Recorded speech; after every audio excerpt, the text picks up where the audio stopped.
In the last lesson, I asked you to try and find different ways of crossing this network to find the minimum spanning tree using Dijkstra and Prim's algorithms.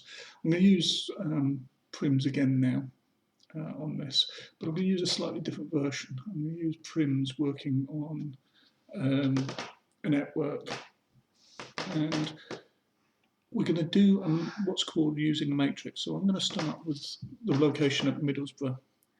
Now, a distance matrix links places you can go from and to. Now, the reason I label them this way round is it actually leads quite nicely to the reason why you multiply matrices in the same way. Because I'm starting at Middlesbrough, I may start there, but let's put in all the networks. So we've got S, B, H, R, and M. And 2, we've got S, B, H, R, and M.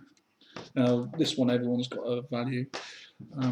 If there's no connection, some people put 0. I would put a dash to show it's a null value.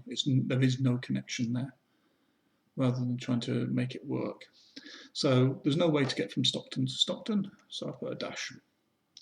Stockton to Billingham is 3. Stockton to Hartlepool is 10. To Redcar is 13. And to Middlesbrough is 5. Now, this isn't a directed graph, what they sometimes call a digraph. So whatever values I have in this, the roads are going in both directions. So I can also come back the same way. So I've got 3, 10, 13, and 5.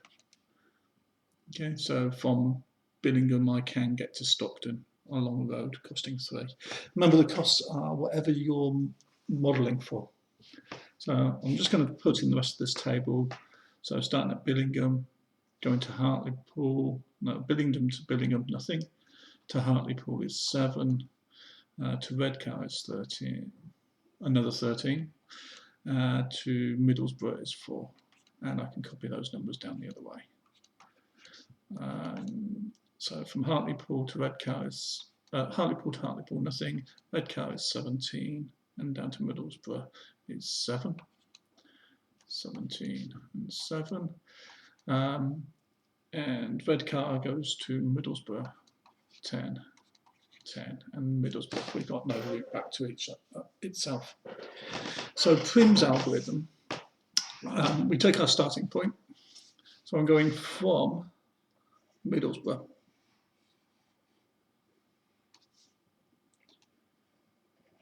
So from Middlesbrough, I highlight Middlesbrough and I cross out all of the Middlesbrough to line.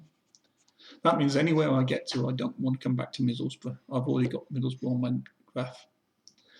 So I can go from Middlesbrough, cheapest one is Billingham, for 4.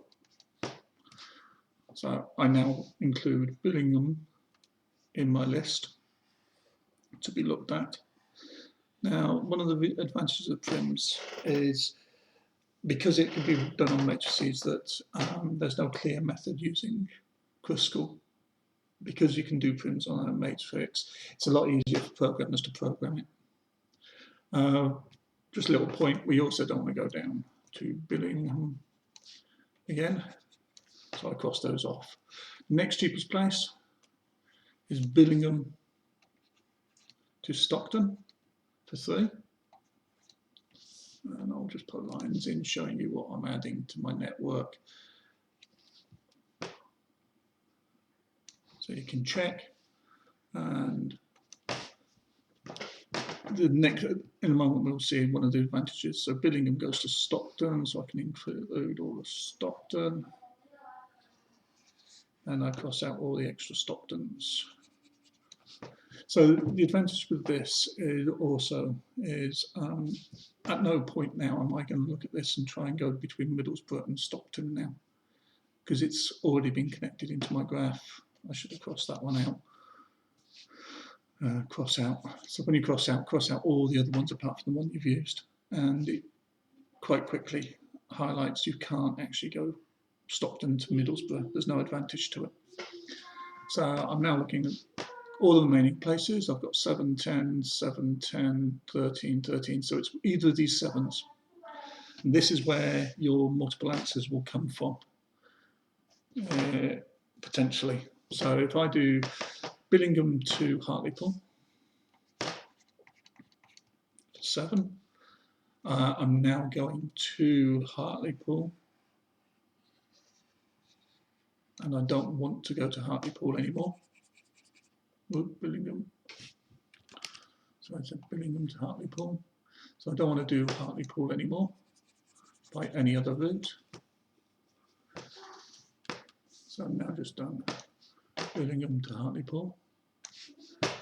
And it's worth noting here, I could potentially have done Middlesbrough to Hartlepool. That would have given me another possible route. So I keep whizzing around. We're now got a choice of all the ones which are circled to get to R. We need to get to Redcar. Cheapest way of getting to Redcar is using the 10 there. So RN for 10. Now, it doesn't matter which routes you followed, you should have the same total cost. So the minimum spanning tree total cost is 24. Doesn't matter which graph you could have done. That last one RM is 10 there. I could also have done Billingham to Redcar for 10. So if you consider these, they will swap out other pairs and they could swap over, and that would give us our other routes. This is one of the advantages of Prims, is that you can use Prims on a matrix. Prims, sorry, also DJP. Okay, remember it can be called Dijkstra-Yannick Prim. All right, so that's how you can use Prims using a distance matrix, and how you can create a distance matrix from a graph.